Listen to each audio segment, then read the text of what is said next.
Isang mapagpalang umaga sa ating lahat, mga kapatid ko kay Kristo, mula sa The Solid Rock Morning Devotion. Isang kagalakan na muli tayo ay makapagbulay-bulay ng salita ng Panginoon sa umagang ito, araw ng Lunes. Mga ilang minutong pagbubulay-bulay ng mga salita ng Panginoon upang sambahin at papurihan ang ating Panginoong Hesukristo. Ang ating pong pagbubulay-bulayan sa magandang umaga ng Lunes ay matatagpuan sa Henesis, Kapitulo 3, talatang 8 hanggang 10. Ito po ang sinasabi. Nang dapit hapon na, narinig nilang naglalakad sa halamanan ang Panginoong Yahweh. Kaya't nagtago sila sa mga puno. Ngunit tinawag niya ang lalaki at tinanong, "Saan ka naroon?" "Natakot po ako nang marinig kong kayo'y nasa halamanan. Nagtago po ako sapagkat ako'y hubad," sagot ng lalaki. Manalangin tayo. Ama naming Diyos na nasa langit magpakailanman, naway patawarin mo kami sa aming mga kasalanan at gabayan mo kami sa bawat hakbang namin sa araw na ito. Panginoon, salamat sa pagkakataon na binigay mo sa amin upang makatugon sa bawat hamon ng bagong araw. Gabayan mo po kami sa aming mga gawain at pagpapasya. Panginoon, maraming salamat sa pagising sa amin ngayong umaga. Naway mapuno namin ang aming puso't isipan ng iyong liwanag at pagmamahal. Panginoon, naway mabigyan mo kami ng lakas at tapang upang harapin ang mga pagsubok sa araw na ito. Tulungan mo rin po kaming maglingkod sa aming kapwa ng buong puso, pag-ibig at kahusayan. Nais ko sanang hilingin ang iyong gabay at proteksyon sa lahat ng oras ng araw na ito. Pakainin mo po ang aming katawan, kaluluwa at isipan ng mga salita mo. Sa ngalan ng Ama, Anak at Banal na Espiritu Santo. Amen. Nasira ang ugnayan ng tao sa Diyos. Sa kabila ng masusing paalala kay Adan, sinuway pa rin niya ang Diyos at sila ay nagkasala. Kaya nang sila'y tinawag ng Diyos, sinubukan pa nilang magtago dahil sila ay nahihiyang humarap sa Kanya. At dahil hindi maaring manatili ang kasalanan sa harap ng Diyos, sila ay pinalayas ng Diyos sa hardin. Mula noon ay nasira na ang ugnayan ng tao sa Diyos. Ang pakikipag-ugnayan ay masasabi ring isang malalim na pakikipagkaibigan. Ano ang iyong nararamdaman matapos mong malaman na nasira ang iyong pakikipagkaibigan sa Diyos? Ano ang kasalanan para sa iyo, kapatid, kaibigan? Ang kasalanan ay pagsuway sa kanyang mga utos.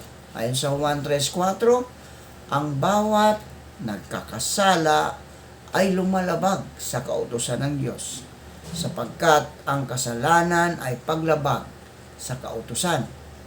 Ang Diyos ang tagapagtatag ng batas. Itinatag niya ito upang magsilbing pamantayan ng kanyang mamamayan para sa wastong pamumuhay. Kaya ang isang taong lumalabag sa utos ng Diyos ay nagkakasala sa kanya. Kahit isang paglabag lamang ay sapat na upang maranasan ang buong kaparusahan ng kasalanan. Ang patuloy na pagsuway ng tao sa utos ng Diyos ang patunay na ang tao ay likas na makasalanan.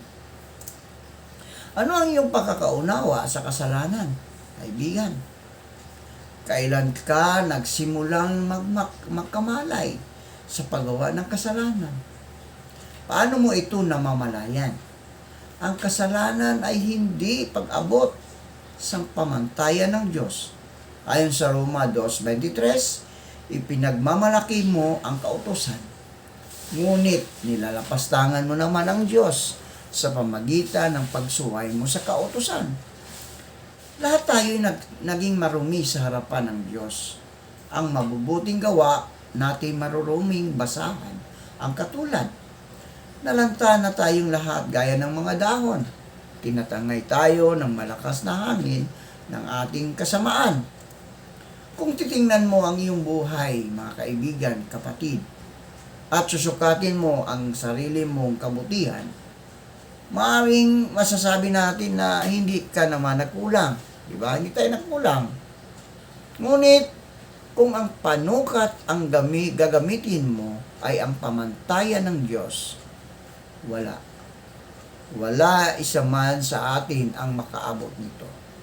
Ang kasalanan ay maihalin tulad sa isang manlalaro ng basketball na pag-shoot, nagmintis ang bola. Ang kasalanan ay pagmimintis sa pamantayang nais ng Diyos na abutin natin. Sangayon ka ba sa sinasabi sa Biblia na lahat tayo ay makasalanan? Yes, sangayon po ako noon, mga kaibigan. Totoo bang anong mabuting gawain na gawin ng isang tao ay maruming basahan lamang sa paningin ng Diyos? Ako po ay naniniwala doon.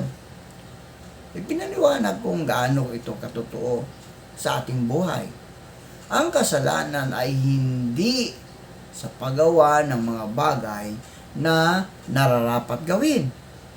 Ayon sa Santiago 4:17, ang nakakaalam na dapat niyang gawin ang mabuti, ang nakakaalam na dapat niyang gawin ang mabuti, ngunit hindi iyon ginagawa, ay nagkakasala. Hindi lamang sa paggawa ng masasamang bagay ka nagkakasala. Maaari ka rin nagkasala kapag hindi mo ginagawa ang mga bagay na mabuti at nararapat. Maaring hindi ka nagnanakaw, ngunit ikaw ba ay mapagbigay sa mga nangangailangan? Maaring hindi ka naninira ng kapwa, ngunit ikaw ba ay naghayag ng mabuting balita? Ang kasalanan ay ang pamumuhay para sa sarili at hindi sa Diyos. Ayon sa Isaiah 53:6, tayong lahat na gaya ng mga tupa ay naligaw. Tayo ay tumungong bawat isa sa kanyang sariling daan at ipinasan sa kanya ng Panginoon ang kasamaan nating lahat. Ang kasalanan ay pagpapasakop sa maling Panginoon ang sarili. Ito ay pagpapawalang halaga sa layunin ng Diyos at pagsunod sa pansariling kagustuhan. Ang kasalanan ay ang hindi pagmamahal sa Diyos ng buong puso. Sabi nga sa Marcos 12:30, ibigin mo ang Panginoon mong Diyos ng buong puso, buong kaluluwa, buong pag-iisip, at buong lakas. Ito naman ang pangalawa. Ibigin mo ang iyong kapwa, gaya ng pag-ibig mo sa iyong sarili. Wala nang ibang utos na higit pa sa mga ito. Manalangin tayo. Maraming salamat po, Panginoon, sa mga salita na aming napagbulay-bulayan sa magandang umaga. Salamat o Diyos sa pag-ibig mo na walang hanggan.